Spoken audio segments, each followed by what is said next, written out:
as the Deputy Borough President of the best borough in the city of New York, and that's Queens. The Borough President and the District Attorney-elect is on her way, but we did not want to hold up anyone's precious time, and so she'll be joining us shortly in the discussion. But before we begin, we just have a housekeeping item. In accordance with Section 13 of the Borough Board bylaws, the following vice chair has been designated by their respective chair to serve as an alternative at the meeting of December 16, 2019. First Vice Chair Walter Sanchez, on behalf of Chairperson Vinnie Arcuri of Community Board 5. Hello, Mr. Sanchez. Hello. Welcome. I will accept a motion to approve this designation. Second? Second. Wonderful. All in favor? Aye. All opposed? Motion carries. Thank you very much. And then without further ado, we have one item on the agenda. We are, of course, joined by two of our illustrious council members of the Queens delegation, Adrienne Adams and Barry Grudenchik. Welcome. We have one item on the agenda today, and that is the update, the latest on the Queens Bus Network redesign. It is a long-awaited redesign, and we are eagerly awaiting to see. And as I understand it, this is the first public unveil of this draft proposed redesign plan for the Borough of Queens. And so we're delighted that you've chosen the Queens Borough Board to unveil this. The MTA New York City Transit is the largest public transportation agency in North America and one of the largest in the world, 24/7. And the subway has a daily ridership of more than 5.6 million people and an annual ridership of in 2016 of roughly 1.757 billion, and that's with a B. Now the bus fleet, which is our favorite, or it will be our favorite, which consists of New York City Transit and MTA Bus, has 5,700 vehicles, had 5,700 vehicles a few years ago, the largest in North America. The average ridership is 2.4 million riders a day, 764 million riders annually. On a local level, we've got 238 local, 13 select bus service, and 74 express routes in the 5 boroughs. That's quite a network. And so with us this evening, we have senior officials of the MTA, Mr. Craig Cipriano, president of the MTA Bus Company, Mr. Mark Holmes,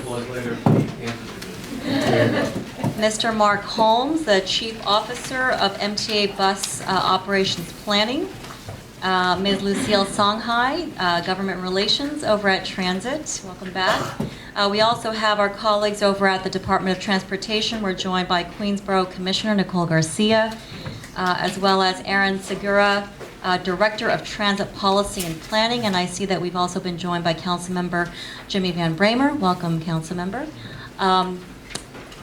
Before we begin, so that our presenters know to whom they are speaking, perhaps we could just go around the room real quick. If you're here representing an elected official or a city or state or otherwise agency, please identify yourselves by name and title. You're welcome to stand, and you are certainly not required to do so. Good evening. My name is Susan French, and I'm representing New York City Public Advocate Ramani Williams. I'm the Queens Borough President, and I'm so happy to be here to represent my office. Good evening. Taekwon Coleman. I'm here for Senator Jessica Ramos. Hi everyone, I'm Nikki. I'm here representing Councilmember Constantinides. Jessica Shabowski, Queens Board Director, Mayor's Office. Hi everyone, Kristen Holness representing Senator James Sanders. Hello everybody, Sarah Esselman, representing Assemblymember Simotas. Hi everyone, I'm Mabel Cho. I'm field representative from the Office of Congresswoman Ocasio-Cortez. Hi everyone, Allison Cummings from Assemblywoman Nolan's office. Hi everybody, Deputy Chief of Staff to State Senator John Liu and my coworker Ashley Lay. Hi, good evening. Joyce from Councilmember Peter Koo's office. City Councilmember Peter Koo's office. And Shauna Gladden from Assemblymember Hyman's office. Isabel Pugaren from Assemblywoman Neely Rosick's office, along with Megan Molina, Chief of Staff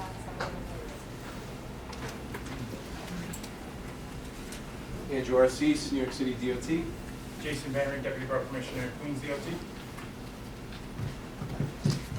Jamal Wilkerson, Chief of Staff to City Councilwoman Adrienne Adams. A lot of interest in the Queens Bus Network redesign. It's great, I'm very happy. If we missed anyone, we'll certainly come back around once the Borough President arrives. And without further ado, please begin. Thank you. Thank you, testing. Okay. So good evening, Queens. Good evening. So let me start off by saying President Andy Byford sends his regrets. He really wanted to be here this evening, but unfortunately was not able to make it. So in his place, he asked me to kick off this presentation. My name, as you heard, is Craig Cipriano. I am the acting president of MTA Bus Company, senior vice president, New York City Transit Bus. So we're really excited about our redesigns. As you're probably aware, the redesign effort is a key piece of Andy and ours fast forward plan to modernize and improve public transit. And we embarked on the redesigns a few years back. Our first redesign was in Staten Island. We've implemented the Staten Island Express Bus redesign. And based upon the redesign efforts, I'm proud to say that today we see bus speeds have improved by 10%. We're seeing travel times are down and ridership is up. So we're really excited about taking those lessons learned in Staten Island and moving them across the city. So now we're here to share with you the draft plan for Queens. So we were here about a year ago, and since then we've had a lot of public outreach. 9 open houses, 8 on-street engagements, 11 meetings with civics and other groups, 6 community board presentations, 3 meetings with elected officials. We had sent out and handed out over 11,000 brochures and collected more than 3,000 surveys. And all that data has been gone into what you're about to see in this draft plan. The existing conditions report of the current Queens Bus Network was released in September, and at the end of this month, the draft plan will be released. And today we want to give everyone a sneak peek of what that looks like. So, what you see here on the screen, I don't think will come as any surprise to anyone. What have our customers saying? They want reliable service, they want faster travel, better connections, and ease of use of the bus system. Nothing, that you wouldn't have expected to hear. So when we're talking about redesigns, there are a couple of key strategies we use in order to achieve what we just said. Some of the key strategies we use on the MTA side are more direct routings. In other words, you want to simplify the network, less turns, decreased route variance. We want to balance out our bus stops. So what we estimate is that there's 20 seconds saved for every stop removed. Okay, 20 seconds saved. And then also on the local bus network, stop spacing is important. We have many areas around the city where we actually have bus stops a block or 2 away. And again, when we talk about stop spacing, we know we have to keep in mind, the local demographics of those of our customers using those stops, whether it be elderly, disabled, whether it be hospitals nearby. We take all that into account, but we want to see if we can stop the bus less so that we can keep it moving and get it to where we want to go as customers. Enhanced connectivity. We heard that our Queens residents want to get across the borough. They want to be connected interborough to other boroughs from Queens. We heard all that. And then lastly, increase frequency where possible. Everyone, when they're in the bus stop, they want to see a bus at a regular, frequent schedule. So with that said, I'm going to hand over the next couple of slides to our partners here with the redesigns, namely New York City DOT and my colleague Aaron Segura. Thanks, Greg. So, you can just advance the slide. Oh, I guess I. So, we're excited to be a part of this process, and we think that what you're about to see here is actually very exciting. So, our piece of the puzzle, though, is we control the streets. So, this effort for us certainly doesn't come in a void. There's other major planning efforts that are happening within Queens right now, and we're all staying coordinated with the teams that are working on projects like Northern Boulevard, Queens Boulevard. We're trying to build on recent bus projects within Queens, such as Fresh Pond Road. So this all ties into our regular work stream, and we're making sure that this effort, which the MTA is doing, which is sort of a once in a generation kind of effort, doesn't, it stays coordinated with our ongoing efforts. So what we've done and what this map just illustrates at a high level is we've looked towards the future and asked ourselves where, in light of what we see on the bus network now and what they are proposing for the future of the Queens bus network, what would we do to try to provide priority on the streets? So this is just taking a look at those factors, where they plan to dedicate their service levels, and also where buses aren't very fast or very reliable right now, to identify the places in Queens that are the top priorities for projects, both coming in the near term once the MTA implements the redesign and in years to come. And those include bus lanes, transit signal priority, bus queue jumps. The map has numbers on it. Don't take anything from those numbers. That's just those are just labels. But the point is, the blue areas are the corridors that we're really most invested in. And to look at the map, you see that these are some of the streets that have the heaviest bus service now, and some of them are even streets where we have select bus service or we have bus lanes, but we recognize as part of this process that we need to sort of continue to up our game too as part of the redesign. So with that, I'm just going to hand it back to Mark Holmes with MTA. Hi, thanks, Aaron, and hello and good evening, Queens.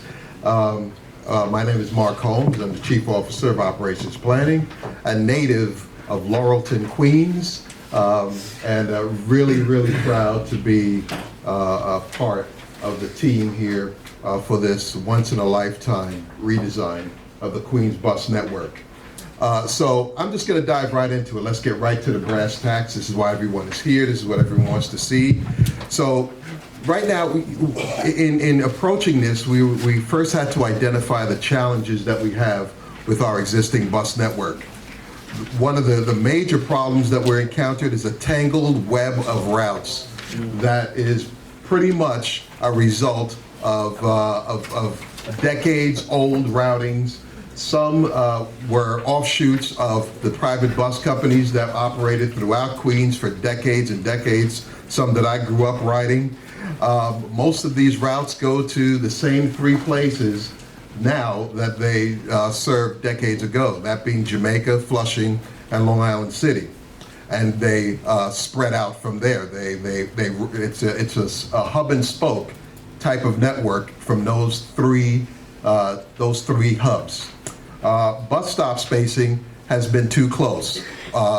New York City, we have the dubious honor of having the closest spaced bus stops in the country, and probably we rank up there in the world as well. And we're taking steps to remedy that, and we're addressing that with the network redesign. Nobody likes to lose their bus stops. However, everyone wants their buses to move a little bit faster. But it's a delicate balance that we are keenly aware of, and I'll get to that a little later in the presentation. We suffer from overcrowded buses and bus bunching, two very annoying traits that bus riders have to endure. And again, we're taking steps to address that as well as slow bus speeds, which have led to declining ridership. Another dubious honor we have is the fact that we have collectively in New York City some of the slowest bus speeds in the nation, less than 8 miles an hour on average throughout the city. So what do we do about that? So we proposed a bus network that pretty much aims to simplify the existing network with easier transfers. Faster travel, meaning balanced bus stops, with fewer turns and bus priority, as Aaron outlined. We're aiming to make better connections, including Brooklyn to Queens or other of our adjacent boroughs like Manhattan and the Bronx as well. Again, we'll get to that. As well as quicker connections to the subway hubs that I mentioned earlier.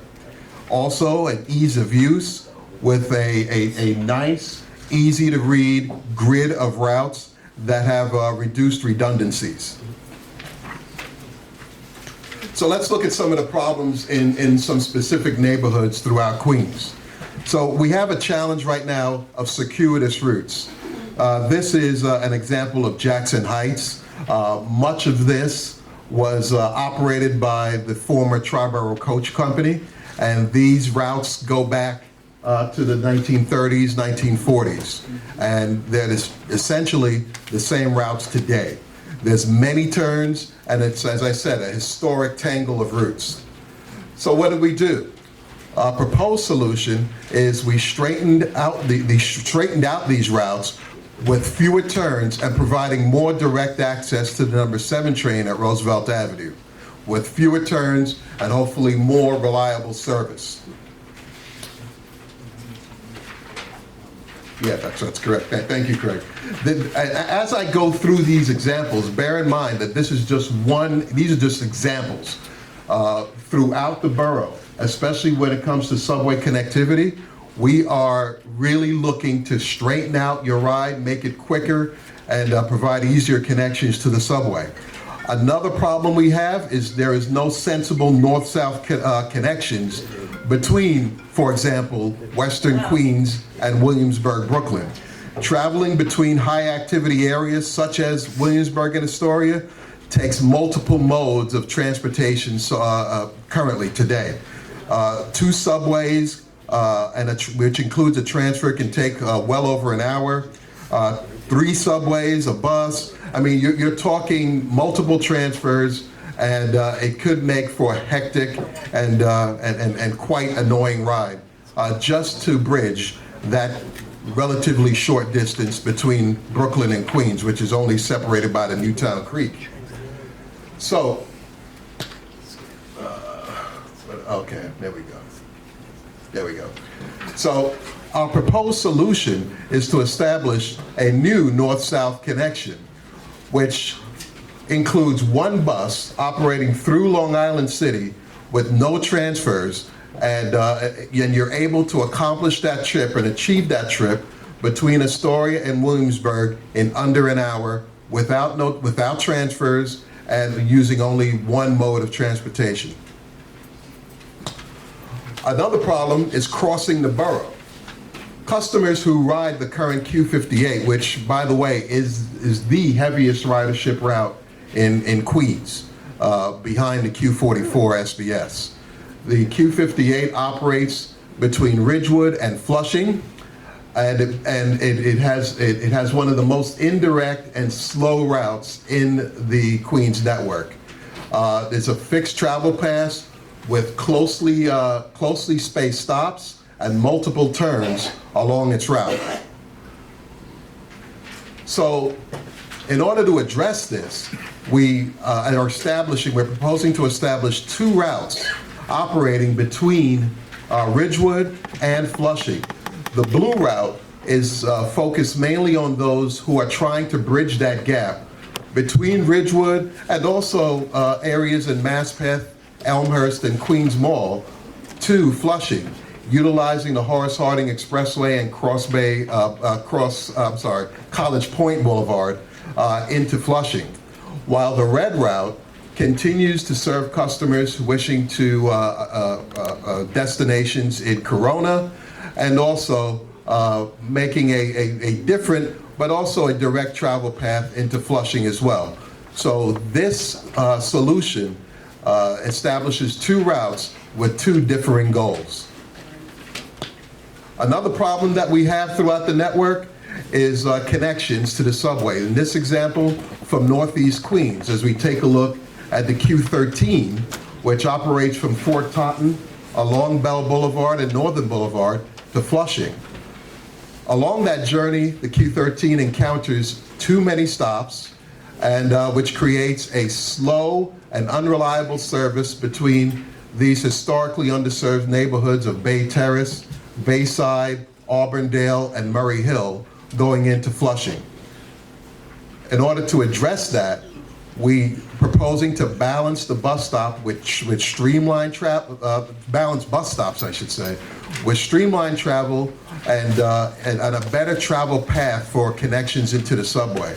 Services to businesses on Northern Boulevard will still be accessible via transfer to the Northern Boulevard route, but the focus here is getting customers from Bay Terrace to the subway in a much quicker and more expedited manner. It's a common theme, once again, throughout the borough. In Southeast Queens, we have the same problem, connecting to the subway. In this case, the Q2, which operates mainly on Hollis Avenue in Hollis, to the 179th Street F train station and the 165th Street terminal, again, has the same issue with slow, unreliable service as a result of closely spaced bus stops. And again, customers from Queens Village and Hollis are faced with slow commute times just to get to the subway. Again, the common theme keeps coming up of balancing bus stops, but that is a key element in providing faster connections to and from the subway for customers of Southeast Queens. Southeast Queens and Northeast Queens, when looking at those two areas of the borough, the focus was getting people to the subway much faster. And what that is if, for example, I don't have the maps to really show you, but throughout the borough, the focus is picking up customers at the stops at the outer ends of these routes, for example, on Hillside Avenue or Merrick Boulevard. And once you hit a certain spot, you go straight into the subway, only making stops at key transfer points or points of interest before you get into the subway. Again, this is a focus in what is now called subway deserts, not so much transit deserts, but subway deserts to get people into the subway. Another problem that we encounter that I mentioned before. Oh, we're starting routes now. Okay. Another problem that we encounter is the lack of connectivity with other boroughs. More specifically, in this case, between the Bronx and Queens, where service between each of those boroughs do not extend far enough in. Currently, we have the Q44 SBS, which is the red line, operating between Jamaica and Flushing at the Bronx Zoo. The blue line is the current Q50, operating from Flushing to Co-op City in the Bronx. There have been many requests for connectivity between the Bronx and LaGuardia Airport.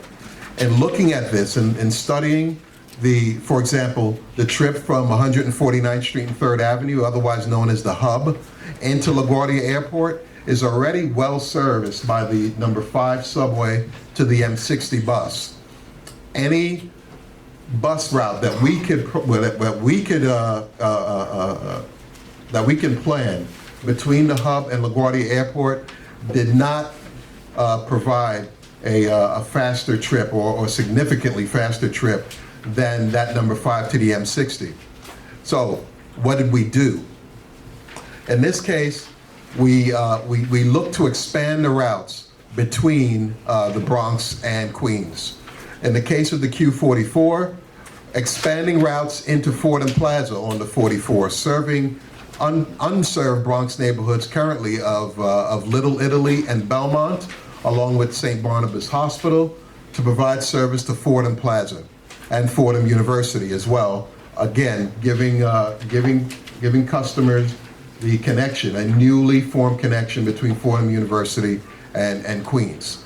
Also, the Q50 Co-op City service would be extended from its current terminus in Flushing to serve LaGuardia Airport and providing connections between eastern and northeastern Bronx, and also routes that intersect the Q50, providing also connectivity to those neighborhoods as well.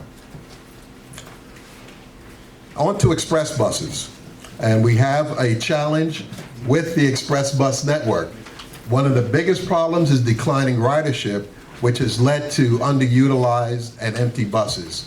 We have uneven access, with most of the service from Queens to Manhattan only serving Midtown Manhattan, primarily between 34th and 57th Streets. And we have indirect routing in Manhattan as well. So we took a stab at fixing all of those problems as well. With the new express bus network, we look to provide better connections with more access to Lower Manhattan. Currently, only 4 routes, connect Queens with Lower Manhattan, with all 4 of those routes coming from Central Queens, none from Northeast Queens, none from Southeast Queens, all of which are operating from Central Queens. Along with new access to Hudson Yards along 34th Street, providing new connections between Queens and that growing community on Manhattan's far west side.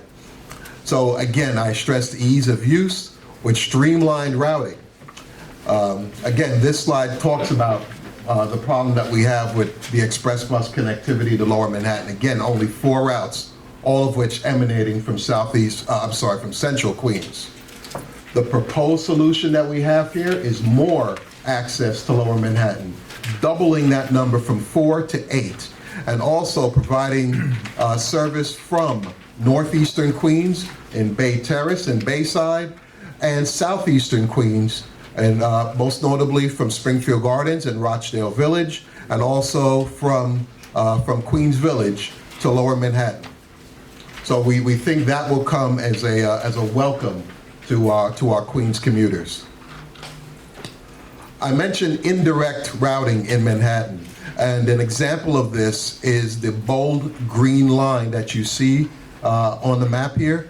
That bold green line represents the current X63, X64, and X68 lines that exit the Midtown Tunnel, proceed north on 3rd Avenue, west on 57th Street, south on 5th Avenue, and east on 23rd Street, pretty much completing the entire compass as it circulates around Manhattan, making for a very, very long and laborious trip for those who wish to go to 34th or 23rd Streets. Other routes in Manhattan encounter the same problem as well. So the proposed solution is streamlined routing in Manhattan via 3 main thoroughfares in Midtown, being 3rd Avenue, Madison Avenue, and 6th Avenue, where customers would be able to board and alight trips, get off the bus in the morning and get on the bus in the afternoon at the same spots on those same streets, be it 3rd, 6th, or Madison Avenues, along with new access to Hudson Yards via 34th Street and providing new service to Manhattan's west side, which is not there today. I've talked about the problem of empty express buses, and I just want to touch on that. Unfortunately, we have less than 10 boardings per service hour on weekends, resulting in subsidies that we're unfortunately on the hook for, of exceeding $50 in some cases to operate that service. Express bus service is our most heavily subsidized service that we operate out of all of our services, that being local, SBS, express. Express bus service tops the charts as far as subsidies are concerned. So with less than 10 boardings per trip, we have to make some important decisions when it comes to how we operate our express service, especially during off-peak times. Our next slide shows you exactly how we plan to do that, and that is by right-sizing the express bus service to better match our customers and to better match ridership. Over here on this slide, the black line represents our ridership. The green line represents what we have, what we have now? No, proposed, I'm sorry. My contacts don't work as well as they used to. The blue line is what we have now versus the black line, what we're operating, and the green line is what we have proposed. So we are looking to better match that black line with the green line of our proposed ridership, better matching our riders both in the AM and in the PM peaks. As you can see there, however, we are still leaving capacity and room for growth between the black and where the green line end, when the green spaces end there. So we are still planning for growth. We are still planning for extra capacity, as we are anticipating that more riders will take advantage of the streamlined service, especially during the peak, and with the new connectivity to Lower Manhattan and Hudson Yards, we hope to see some growth in those areas. So, once again, I just want to talk about the blank slate approach that we're incorporating here. We are totally wiping the existing map clean. We are building a new network from scratch using public input and existing data. We're out here, as Craig mentioned before, we were out here engaging with our customers early in the spring. We plan to do more of that, and you'll hear more of that as we wrap up our presentation. After the new year, after this draft plan is released, we plan to engage in our customers even that much more, because this is not something that we can do in a vacuum. We need every one of you in this room and all of our riders to, quite frankly, tell us what you think. A lot of the new routes will be unfamiliar and will require a fresh look. Again, this is as a result of totally erasing the map and redrawing the network. Again, we would need public input, as this is an iterative plan. We're going back and forth, and we're working with everyone to get everyone's input, and we'll put all of that into consideration when developing a final plan. So that's going to wrap it up for me. I'm going to pass it on to Lucille Songhai now to talk about the resources that will be available to our customers, and also future outreach. Thank you, Mark. So in terms of resources for our riders, we have a few tools and resources that we think will be a good way to introduce this draft plan to everyone, and to go out into the community to get people excited about it, and also thinking about how their route will change and how their daily commute will change. And so one of our big tools is this look ahead trip planning tool. So if you use the MTA website currently, you will see that we typically have a trip planner. But for this iteration of the plan, for the draft plan, we will have a trip planner just for the draft plan, so that folks can plug in where they currently are trying to travel to, and they'll be able to see how much their commute will either increase or decrease, or what some of the new routings will be. So that is a really cool planning tool that we will have available for people as soon as the draft plan is released by the end of the month. Additionally, we have what we are calling a comparison chart. So one of the things with doing a brand new draft plan, or really a brand new redesign, is that we don't want people sort of wedded to the idea of their old routes that they currently take, because reimagining means that we have to do a little bit of dreaming, and we have to do, we can't just, stick to what we know. And so one of the things that we will be doing in the draft plan is, if you are using, let's say, an old route of the Q10, we will be renaming them temporarily as QT. And so the T indicates that it is temporary. And so for us, that is an opportunity to have our customers really think about what the new routing will be doing. As Mark described some of the examples that we gave, the new routings will have the T designation. So when we actually come out with the final plan, when we do, a year or so from now, and implement it, we will go back to the Q designation. But for right now, as we're in the planning phases, we will be using the new designation of the QT to indicate whether we are changing the name of the route or keeping it the same. Additionally, in the draft plan PDF that we will have the individual route profiles. And so that's a really good resource for people to be able to use to see, you know, for my Q46 route, how will this look now with the new draft plan? So they'll be able to look at the individual route profiles. Additionally, on the next page, we have Remix, which is a newer application that we will have available to people to really explore the new draft, the new redesign system. And they can leave comments about their specific route or specific bus stop. So, you know, as Craig and Mark talked about, we really tried to look at key critical infrastructure within the borough. So we looked at where the hospitals were, we looked at where the schools and colleges were, but also where the senior centers are located. But this will give folks an opportunity if, you know, we made a change to a route, or we took out a bus stop that's like in front of a senior center, we need to know that information because we don't want to impact our seniors or other folks in the borough, our most vulnerable populations. So Remix is an application that will really allow people to play along with the system, and they can, and there's a little person that's there that they can actually map their trip as they go, and you can leave information in real time for us to let us know, this bus stop, please do not take out this stop because of X, Y, and Z.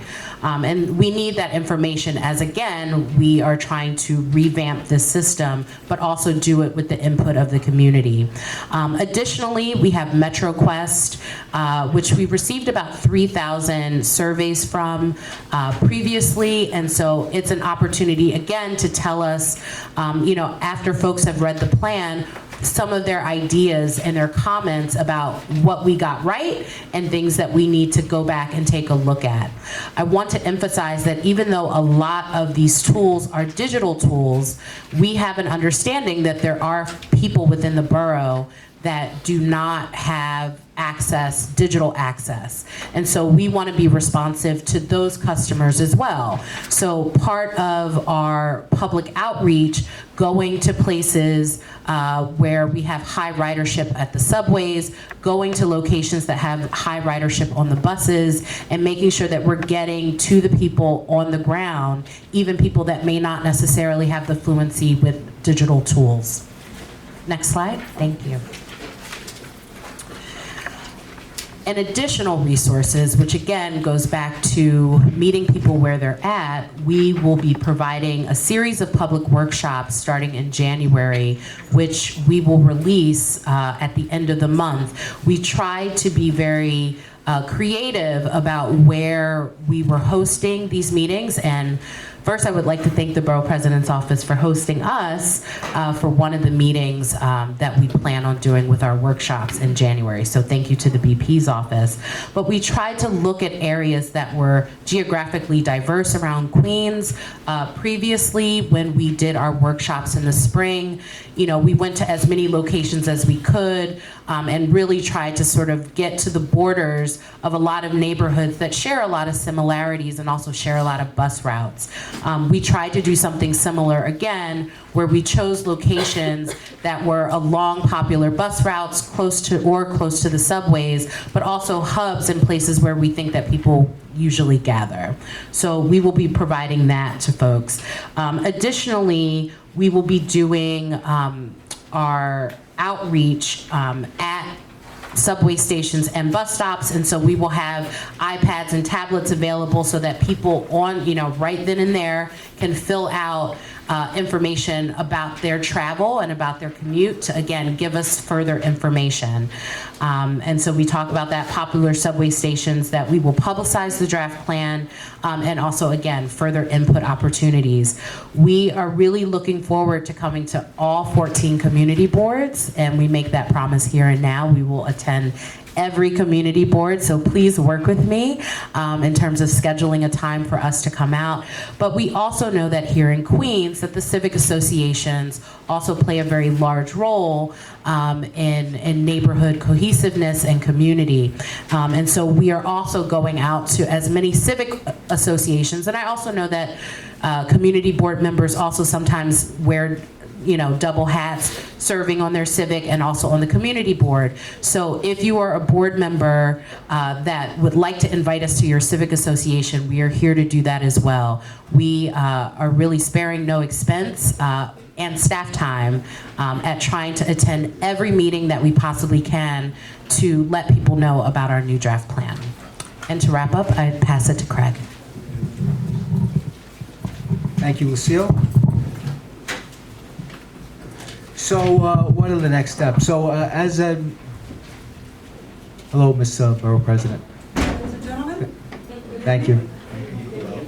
Thank you. So just wrapping up, as Mark had said, Mark took everyone through a presentation of the draft plan. Again, I just want to reiterate what everyone saw here today is just examples of problems and one proposed solution. On December 30th, I think is the date, the final, or not the final, but the draft plan will be made public. And you'll see, the new Queens bus, the proposed new Queens bus redesign. So the next steps after that is January and February, we'll be holding public workshops. As Lucille went through, we're really doing unprecedented outreach in regards to the redesigns, and we'll continue to do that. The winter and spring, we'll gather input, adjust the plan. And then April and May, we'll release our proposed final plan. And again, it's really important that I stress that. It's a proposed final plan. We're really looking and interested to continue to receive feedback, to continue to engage. And even when we implement the new plans, there's continued engagement between the MTA, our customers, community boards, because we really want to get this right. It's important for everyone.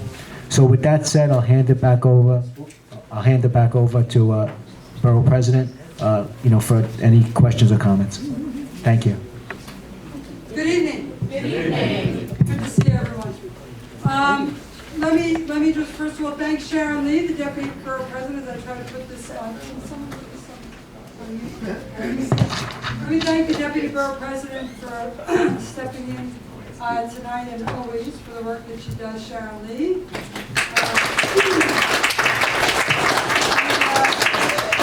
Thank Vicki Morales for her great leadership on community. I do want to thank the council members that are here, Councilman Prudential and Councilman Miller, for their work and guidance over the years. Gotta stop now. Hold on, move over. Mind your way? I'm sorry, move your way. Let me thank my children.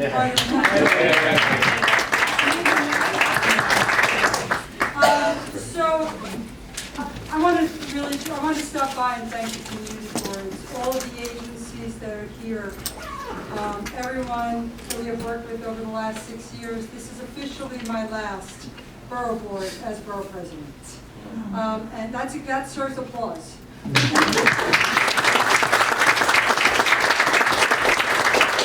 me a long time to get to say that. Okay, go play football, bye. Go play football in the other room. So I want to take this opportunity to really come and thank everyone in this room for the great work we have done over the last 6 years. It has been an amazing time. It has been a time of growth, and Councilwoman Adams, ladies and gentlemen, yes. So, it has been a time in the last 6 years of growth in this great borough of Queens, of affordable housing, of new jobs coming in at an all-time low in unemployment rates in the borough of Queens County. And I'm so proud of the work that we've all done together. I'm so proud of the partnership that has formed in Queens County. And as Councilman Miller would say, it's the teamwork that makes the dream work, right? And I believe wholeheartedly in that. When I came in as borough president, there was a lot of work to do to build upon the previous administration. And I think we've done that. I'm so proud to be a Queensite.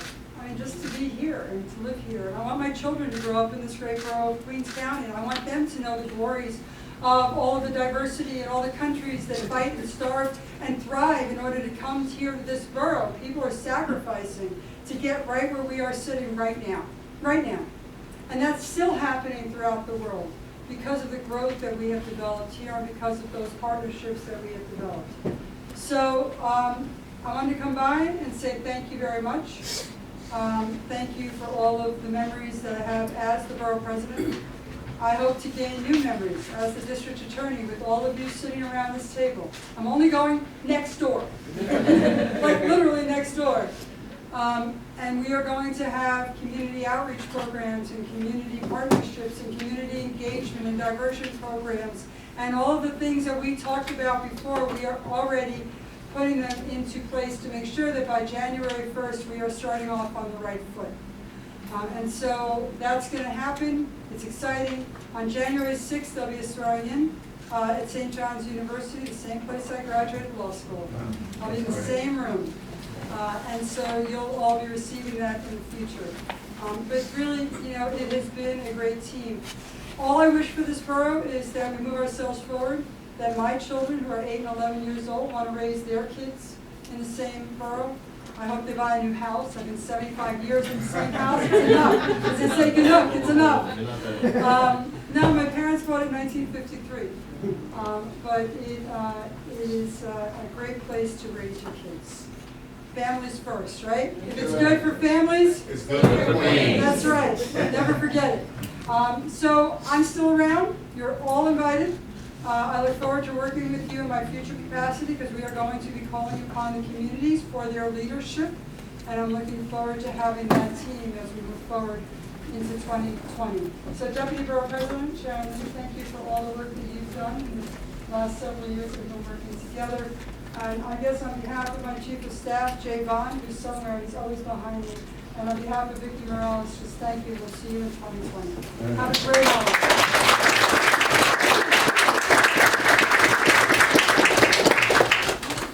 Thank you, Borough President. And you know, it's to be noted that as we have a few weeks left under the Katz administration, and as we look around the table and around the room, everything good that came out of the Katz administration over the past 6 years was made certainly possible by working hand in hand with people around this room. Councilmember Barry Gurdenchuk would like to note that he came out of the Katz administration as well. It always comes around, right? And speaking of the future, so we're looking at the Queens Bus Network redesign plan. And thank you, Lucille Songhai, Mark Holmes, Craig Cipriano, Commissioner Garcia, and Mr. Segura. Thank you for that very thorough presentation. I'm certain that we have comments and questions, but before we open it up, I just want to say I couldn't help but note, watching your presentation, that clearly a lot of work has gone into designing a Queens bus network, not of yesterday, but of today and of tomorrow, and with the future in mind. And so we want to thank you. It's clear that the draft plan and also the planning process has been very robust, and it will continue to be robust. But we are the biggest borough here in Queens, over 108 square miles. It's a lot of ground to cover, a lot of which do have that subway desert that we talked about, and that will be relying on the surface level transportation options that you've outlined here. But we're somewhat glad that you've worked out the kinks of the planning process over in the Bronx and in Brooklyn, so that we can certainly benefit from the lessons learned from their planning processes that are a few months ahead of us. And so with that, I'd like to open up for questions and comments, but I'd like to first offer to the council members. I believe Councilmember Ida Nick Miller. Delegation meeting, and you decide you go first. Good evening, and thank you so much for coming out. And we've obviously, I think many in this room have been an integral part of this plan for quite a long time, and we eagerly await the actual plan. So let's just give us some guidelines from what our expectations are from a council perspective and the boards. And as Sharon so aptly articulated, that we are an extreme transportation desert. You guys know that, and most places that you visit, in the vast majority of the places that you visit in Queens don't have access to subways, right? So we are bus dependent, and this absolutely has to work. So I just want to leave a couple of things out there, and I will say, based on my studies of the Bronx redesign, there was a lot of consolidation. We hope that redesign is not another word for consolidation.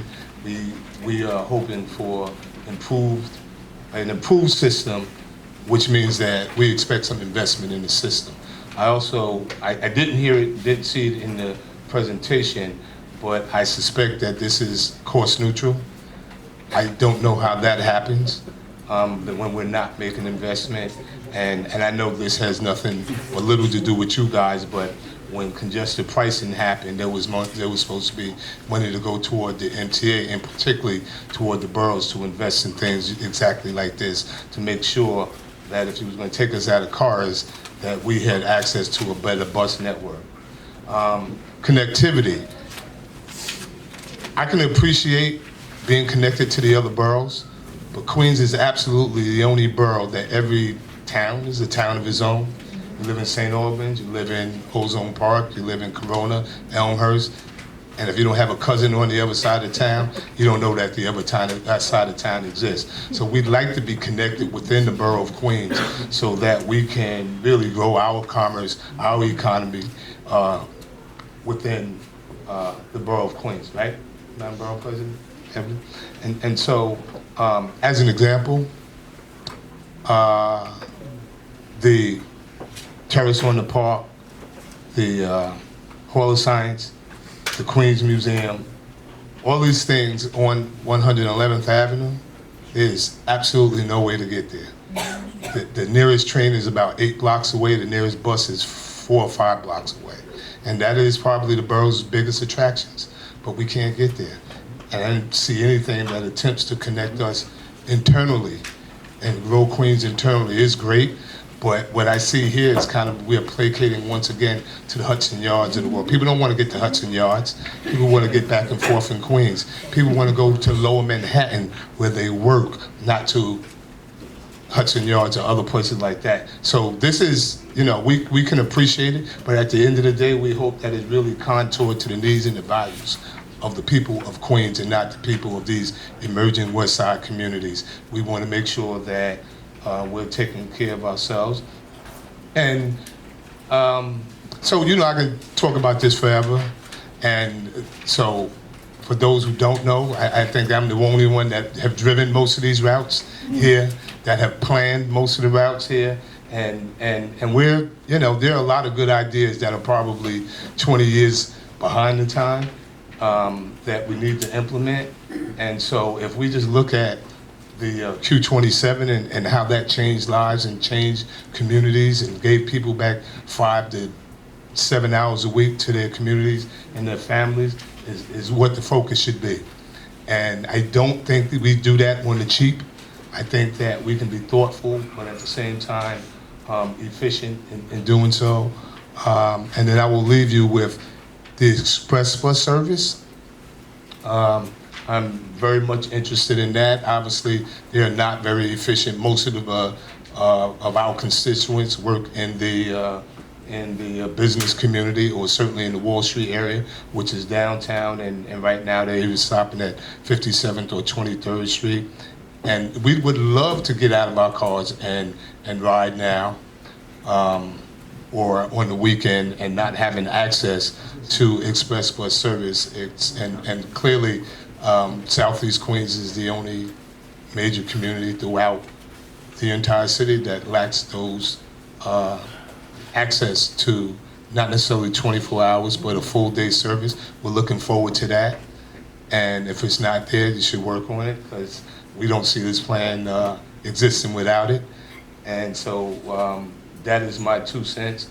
There's a couple other things. And I love the presentation saying that we talk about your outreach. I hope that that outreach is really getting into the outer portions of the borough and not necessarily in downtown Jamaica or downtown Flushing, so that we're accessing people. And that doesn't happen on election day, and it doesn't happen during the Eid al-Fitr holiday either, as in the last 2 times that you guys came out. So, but with all that being said, and this partnership and the great new, does everyone here know Mr. Cipriano, the new Vice President of the Department of Buses here? Thank you, Denise. The guy is the real deal, trust me. He's the, and that gives me the confidence that this thing is going to be correct, right? These aren't consultants. These are folks on the ground that we've worked with for a long time who really know what they're doing. And come on now, come on, Mark.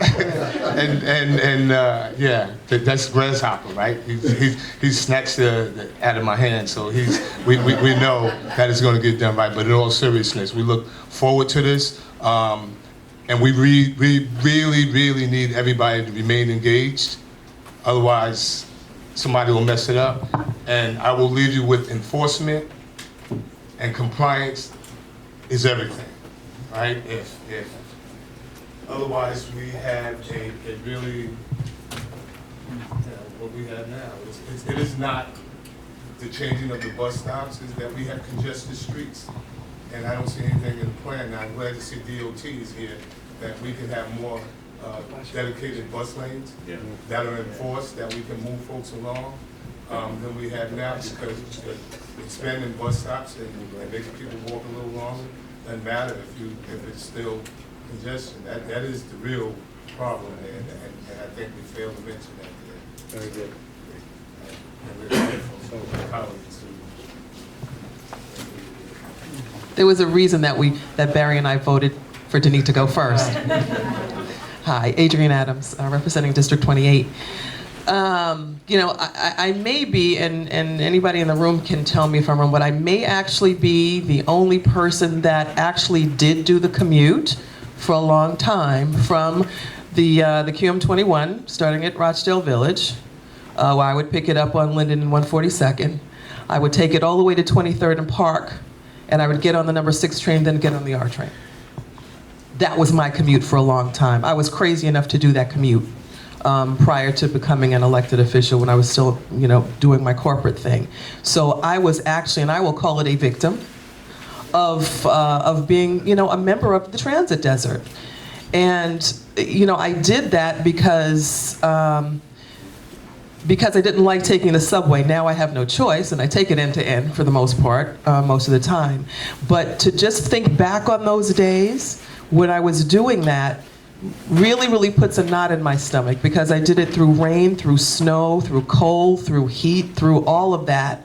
And it was a treacherous experience for me for quite a long time, working, in Lower Manhattan on Broadway. So I said all that to say that I'm excited about this ambition, because this is something that we've never seen before, an absolute overhaul of the bus system. And I'm very impressed with it. I'm hopeful of it, that it will take away a lot of the distress that we feel in Queens. And I absolutely echo the sentiments of my colleague, Councilmember Miller, when he says that we're interested in intra-borough travel. That's our interest in intra-borough travel, more so than than having our residents looking out to a Hudson Yards and other places. We want to make sure that we're taken care of in-house, because those are the constituents that we serve, and those are, quite frankly, that's the angst that we hear when we go out to our town halls and to our community meetings and we speak about transportation. We hear the complaints and the concerns about not being able to get literally next door. We just can't do it. So my question only has to do with, because we did have a problem with articulated buses when they first started in the downtown Jamaica core, and that is, are we taking a look at the congestion due to articulated buses in the downtown Jamaica core? I know that was something, and we can say publicly, it's no secret, that Danique and I were adamantly against the SBS service when it was implemented because we had no input on that. And we've since seen a lot of congestion with turns and a lot of other things. So just wanted to know if you all had evaluated it, taken a look at it since its inception and now. I know that the routes have been changed a little bit over the years, but have you taken a look at it and the impact that it's having on travel downtown? For me, as one that drives now to the train station, it impacts my commute still. So my commute is still being impacted by the MTA, no matter how you slice it. So we're in this love together. Thank you. Thank you, Adrian. Thank you, Deputy Borough President. I want to echo some of what Councilman Miller said. His expertise in this area is far greater than mine, given his experiences. And one thing that is critically important for my area, where I have no subway, I have no Long Island Railroad, I have no ferries, I'm not going to build a canal up Bell Boulevard, that's not happening. So that leaves us really with buses. And the buses, as Councilman Miller said, have to be able to take us to places in Queens, and critical connections have to be made. We are neighbors. He's on the south side of Jamaica Avenue, I'm on the north side. There is really no way to get from Southeast Queens in an expeditious fashion to Queensborough Community College. It's a critical resource for our children, for our young people. If you ran a bus from the bottom of Springfield to the top with a little loop into Queensborough and Cardozo High School with 3,500 students there as well, it would pass also pretty close to Van Buren High School. These are the kind of connections that we need. Right now, you got to go into downtown Jamaica and then come back out. And that's really not fair because we have no subways. We're depending on you folks, and we appreciate the job. It's not an easy one, but we're really depending upon you because this, as I don't know who said it, it's a once-in-a-generation thing. The next time you do this, hopefully I'll still be here, but there's no guarantees. And so that, to me, is critically important. We also have a very, very large senior population in place. And while we do have good services from SNAP and from the other senior providers in my community, a lot of seniors depend upon buses. We do use car services and Lyft and Uber and all that stuff, but really, this is how people get around. And we do want to reduce the dependency upon cars. That's the dream as well. 90% of the households in my district own at least one car. That's a lot. But it's a testament to the inability to get anywhere quickly. I do also want to be able to get people to the subways faster. We have the F train ends at 180th Street, 179, 180th. And then there's a long ride up Union Turnpike. My dream really is, and we are all, the three of us here along with our colleagues are working on it, is to get a greatly reduced fare for the Long Island Railroad. Now, if you live in Rochdale, which Councilwoman Adams represents, you can walk to the train station. But that's not necessarily easier for people, and that's something you should also be looking at, driving people to the Long Island Railroad, because we are going one of these days to get East Side access, and that should free up a lot of seats, I'm hopeful, and give people in Eastern Queens a really different quality of life. You imagine going from Rochdale Village in a half hour to Midtown or to Penn Station to the East Side. That would be a total game changer. We're not building a subway up Hillside Avenue. It's not going to happen. It's just not going to happen. So this is our chance to drive people. So that's what I'm going to be looking for with a draft plan. I've heard some rumors and all that. That's fine, but I can't live on rumors. I need, my constituents and all the people of Queens really need an improved bus service that serves our needs. I greatly appreciate that you're taking on this task. And my only question, I think that you said by the end of December we'd see this is just a draft of the draft, so we'll see a real draft. All right? Yes. All right, thank you, Madam Deputy Borough President. And that's all I have tonight. We have comments and questions from Chair Dolores Orr of Board 14. A couple of general points. In balancing the bus stops, we've had some of that Rockaway, and it has worked. but I have two requests. One, and Commissioner Garcia knows this, that when we're looking to relocate, we would love to see you try and look for a location that always also has a fire hydrant. So why do we want to do that? Because then we have available parking spots if we can put those two things together. And we've talked about that before. And the other is, foolishly, we had this expectation when you consolidate bus stops, that whatever services or amenities were at the other bus stops, such as a bus shelter, that would come to the new bus stop. And that is not happening. And when I made the inquiry, they said, well, you didn't ask for it. Well, we had an assumption that whatever amenities were existing, that you would move those amenities, and that is not happening. So I hope to see that you do take care of that. My concern is, are you working with HPD and Department of Buildings to make determination of future growth? And an example I will give you in Rockaway, our Q113 and 114, which goes from the eastern end into Jamaica, is overcrowded. It fills up in the first couple of stops and people are left behind. Are you aware that on that eastern end, where that bus is currently overcrowded, that in the next several years, there's going to be an additional 3,000 units of housing?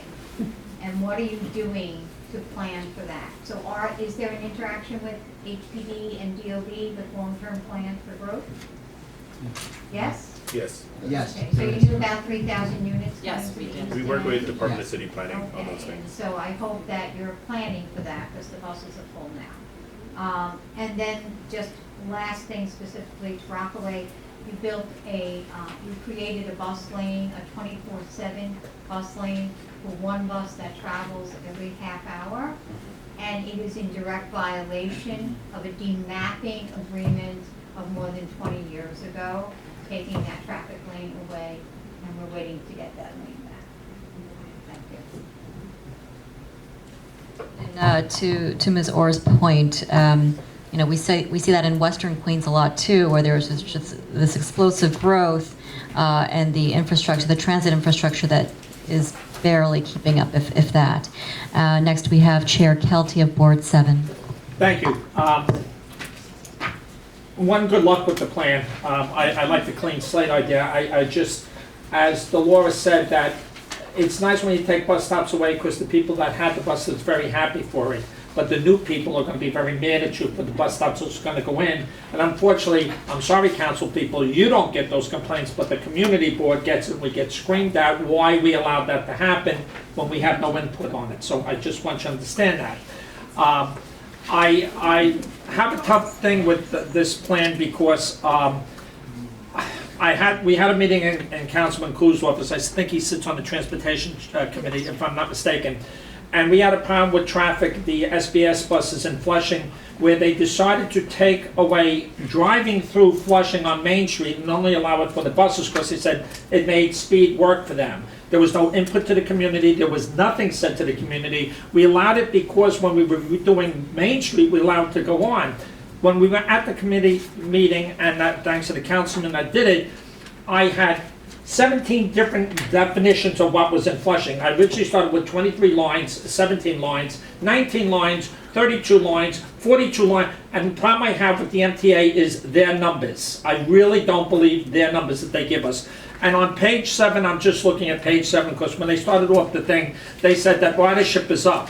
But on here we have overcrowded buses, and then we have declined ridership. So I don't understand what we're saying with a lot of these things that we do. It says, one says it's nice, one says it's empty, one says it's up, and DOT goes along with whatever MTA says, because they were another ones that put all the signs up in Flushing without a problem.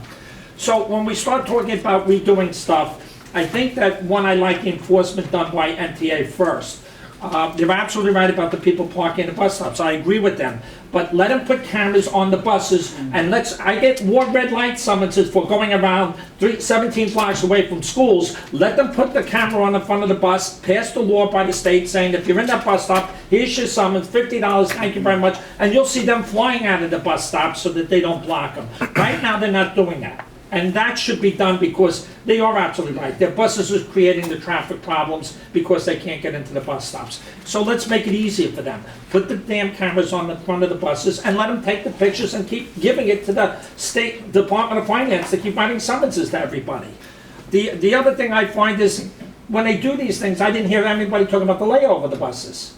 Right now I have a problem in Flushing because the buses are laying over in the actual bus stops. So they're not moving out of the area, and it's like, well, what do you want us to do? Well, you come up with the plan, fix the plan. So if you're not going to account for where the layovers are, then this plan is not going to work because we're going to still have the congestion in the bus stop areas. And the last thing, just to go, is I like the outreach, it's very nice in the back. I really do appreciate it. I don't mind, but you're talking about May and April with a final report, but you want to talk to us in January and February. I don't know how they can make 14 community boards. I don't know how they can make all the civic associations we have in the Flushing, in the Queens area. That's astronomical. The other thing I have is I don't mind doing it at a community board meeting, but community board meetings are open to the public, but not for comments. It's usually when we do a committee report that we invite the people where they can get the right to talk. I want the people to talk because they're the ones using the buses. So I think that's something they got to work out with the community boards, how we want to move forward with it to help them out, to get their word out, and to get the comments and the feedback they need, because I can't be yelling at them if we didn't help them. So I do want to help them. I just want to do it the right way. Is there anything you'd like to say in response to that? So one thing I'd like to share is the state legislature did give us the ability to camera enforce our bus lanes.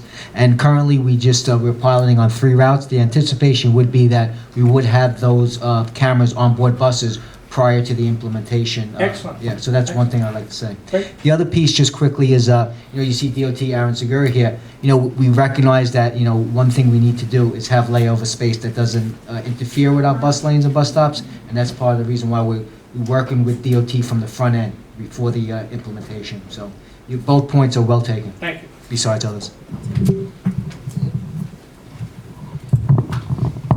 In terms of our outreach, we're happy to work with the boards with whatever makes sense for them. So if it's coming to a transportation committee meeting, we're happy to come to the committee meeting. If it's coming to the full board and doing sort of a public hearing, Mark and I just presented at CB10 a few weeks ago. We're happy to do that. We're willing to meet people where they're at. So we're happy to be flexible with whatever boards are looking for. Thank you. Chair Martha Taylor of Board 8, followed by Walter Sanchez of Board 5. One quick question. With your eliminating certain stops, and I understand the rationale for that, but how are you accommodating people with disabilities?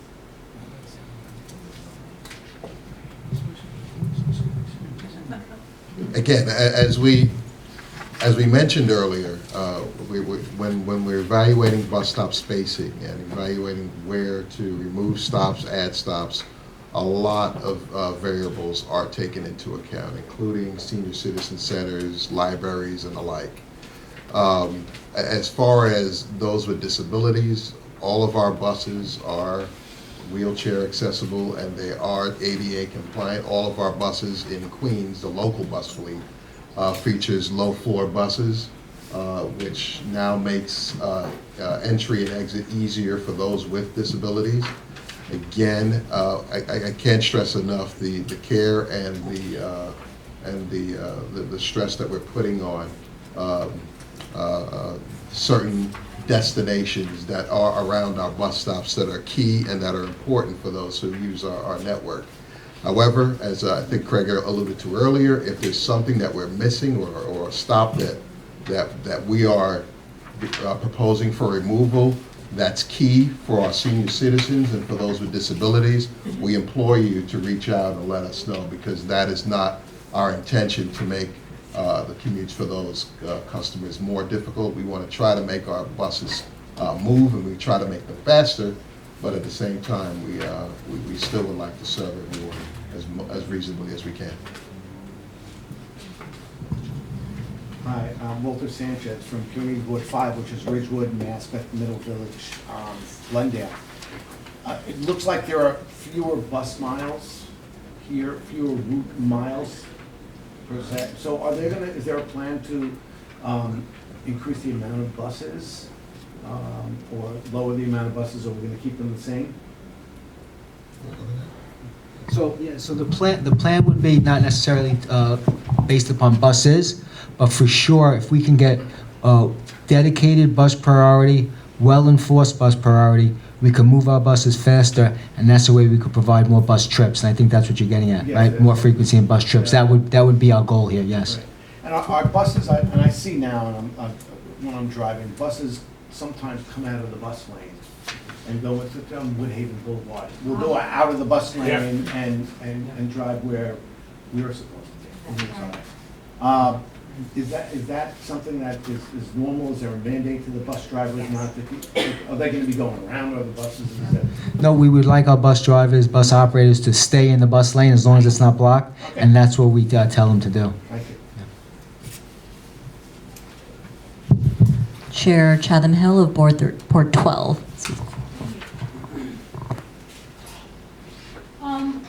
Is this is a draft. Are you gonna have other drafts, or is this it, and you're gonna work off of this? Yeah, no, so let me, This is no, that actually, the actual draft plan will be a book, and that'll be coming out December 30th. This is just a presentation to try to depict some of the problem ideas, solutions, thank you, that we're proposing. Yes. It's not actually the plan. And then there's still no crosstown between Linden and going across to get to the airports, like from Laurelton area or Cambridge Heights. Pew 4 stops at Merrick, and then it's a desert to you. There's no crosstown happening there. From Merrick to Van Wyck. No, that's not true. We have planned a crosstown, and you'll see that when the draft plan. All right, no, I'm just saying right now, so. Oh, no, right now, there is not. Okay. Yeah, the Q4 stops at Okay, Linden so and that's Merrick. good, that's why I wanted to know if there's other. But yeah, we are, There'll be a lot more routes. there'll be a lot more, you'll see. Okay, I want to get to the airport without having to go to Archer Avenue. Because I'm 5 minutes away, so I should be able to take a bus at 1 Councilmember Adams, followed by Chair Weitzman of Board 6. Just one more thing that was just brought to my attention. Was there any consideration as far as the businesses, small businesses were concerned, and placement of the new bus stops? We know that sometimes the bus stops do impede and take business away from the businesses in the communities. Was there any consideration given to the businesses? Short answer is yes. But again, this is an iterative process. We are continuing to mold and bring this whole plan together. And of course, bus stops are a huge, huge part of that. So the short answer to your question is yes. Thank you. You mentioned that express buses are the most heavily subsidized of the service, and that they're underutilized. Have you considered lowering the fare to get on the express bus? Like what that means to increase ridership? I mean, is that a crazy idea? I mean, we use them a lot in mine. Well, unfortunately, fare policy is not in our purvey. That's determined by the MTA board. But again, based on the current structure that we're operating right now, yeah, it is true that it is the most heavily subsidized, and we just hope to grow ridership as of now. Okay, and I just have one more question just about bus lanes. How much of this plan, like, will it be clear in the final draft plan of if there will be increase in bus lanes or SBS service moving forward? So we don't see this plan being the final word on bus lanes. I don't think that's really a responsible way to go about the planning of those. Those, like they always have been, have to be individual projects that go to the affected board. So I think with the final plan that they're tracking for the release in the spring, we want to give the borough a clearer sense of what our top priorities are. But then that's the very beginning. You know, then we have whatever it is, 3, 4, 5, 10, whatever the number of projects it is. And then we're going to all of those communities to begin those conversations.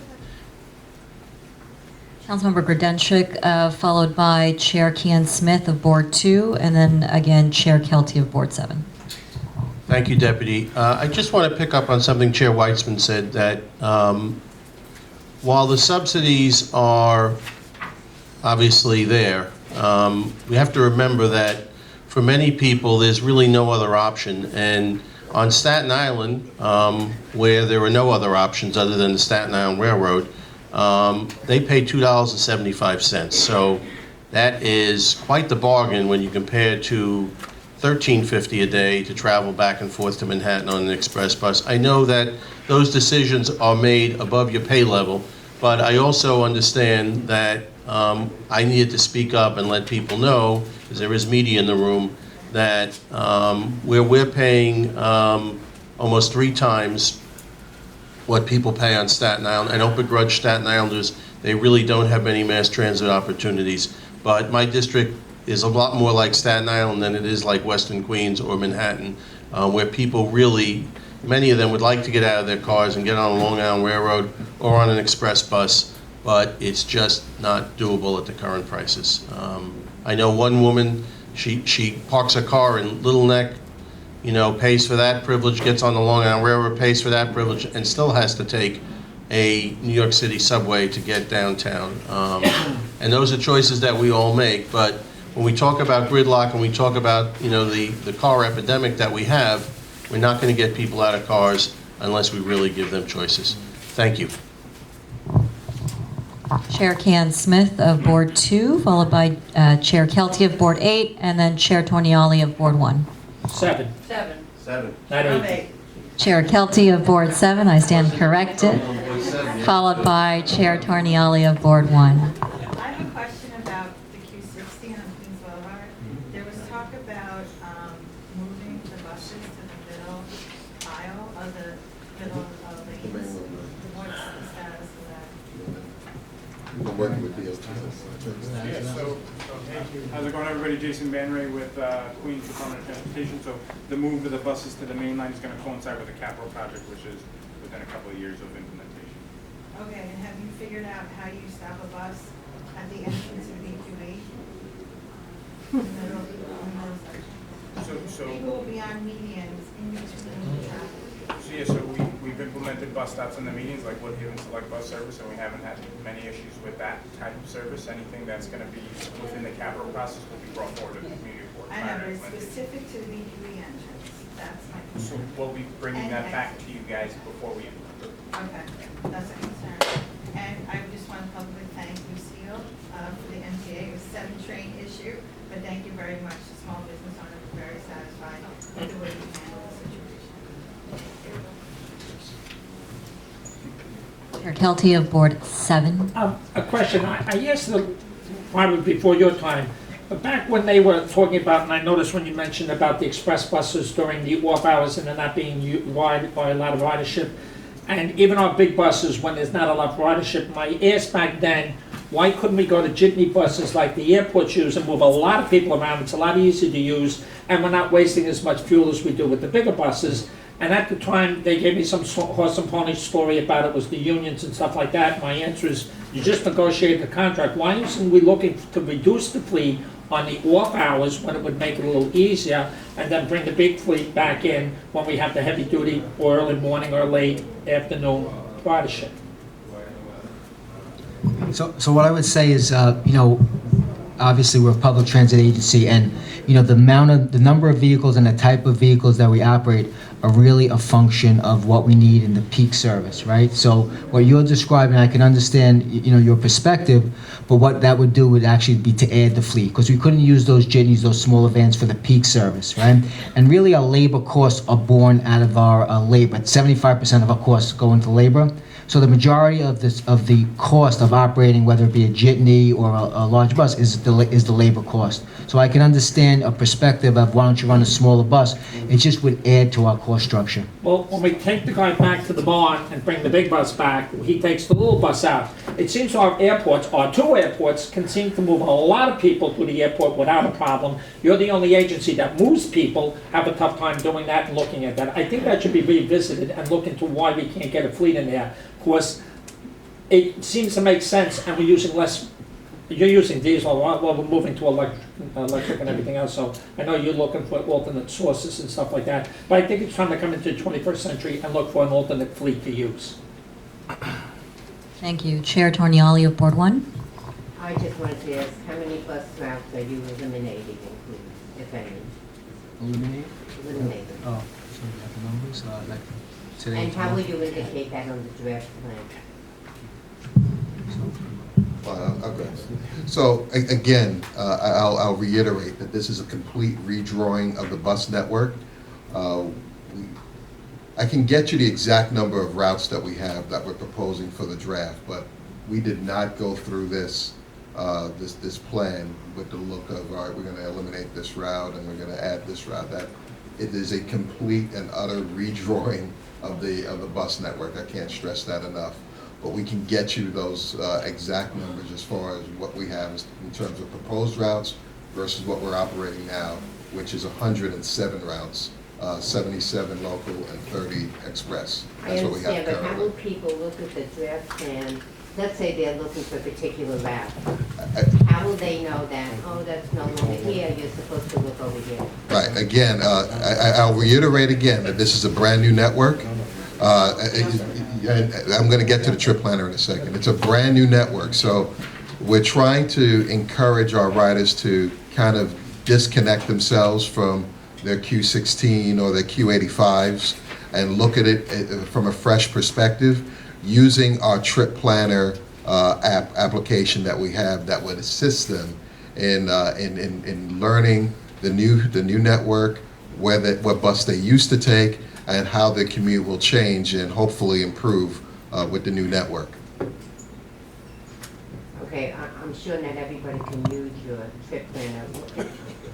Really. Again, and this again, maybe Lucy could expound as well. When we get out there and we engage our customers, we will have staff out there to actually literally walk our customers through, in some cases, what the new network is and how it impacts them and how it differs from the existing network.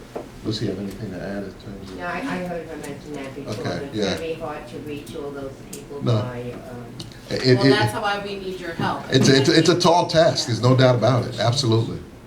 yeah. Certainly a tall task, and transitions are on our mind. And as with any transition, some of the challenges: do you overhaul the whole thing, or do you rebuild while you live in it? And it's wonderful that you're able to just re-envision the entire thing, and perhaps not be bound by the existing, what has been and what is, and let that not dictate what the parameters are for the future. And so very excited about all the work that you're doing. If I may, if there are no other comments or questions from the board, just 2 points. I wanted to ask that you consider looking at the band of what's considered peak hours. I think the conventional modes of what's peak in the morning and the evening may be different relative to where someone lives in the city. So someone's peak hours who lives in Northeast Queens is very different for someone's peak hours if they live in Western Queens. And again, 108 square miles, it's a very big borough, a lot of ground. So I ask that you consider that. I also ask that you consider, and some of what I heard around the table today, connecting the new bus network to specifically the Long Island Railroad stops, as well as express subway stops. So, immediately we're looking at 23rd Street, Courthouse Square, 61st Street, Woodside. I know there are a lot of buses that connect to 74th Street, Roosevelt. Sutphin Archer, there are plenty there. Maine, Roosevelt, there are plenty there. But really looking at, I saw some of the slides that just 2 blocks or 3 blocks, of an express stop or a Long Island Railroad stop. And I think that cohesiveness will really augment the utility of future riders. So I ask that you look at that. And then also finally, I don't know if you, perhaps I missed it, but there's a lot of overhauls happening in Queens. We are overhauling, LaGuardia Airport's undergoing $8 billion overhaul. JFK is undergoing a $13 billion overhaul. And now our bus network here in Queens is undergoing a major, nearly unprecedented overhaul.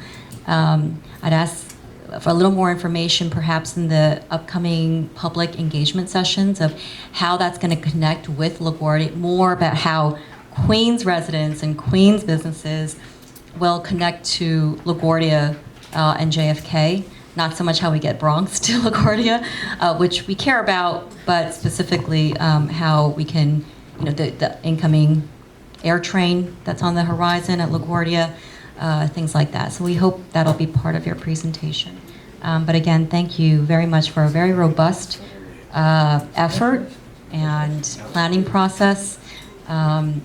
And did you have any final comments or additions or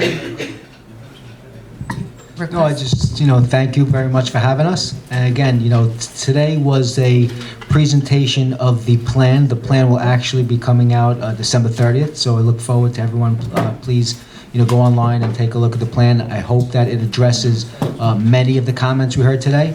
Obviously, we don't anticipate it will be able to address every single comment, but that's where we continue to have our engagements. And, we're committed to getting this right for Queens residents. So I thank everyone, and a happy and healthy holidays to all. Millions of people relying on you, so thank you. And with that, the next meeting of the Queens Borough Board will be Monday, January 13, 2020, 5:30 p.m. here at Queensborough Hall. In the next few weeks, we hope that folks will join us for the Hanukkah menorah lighting ceremony on December 23rd, our Kwanzaa celebration on December 26th. And with that, have a happy, happy holiday and a happy, happy New Year. And we hope to see you on January 6th for the DA-elect's inauguration. Thank you.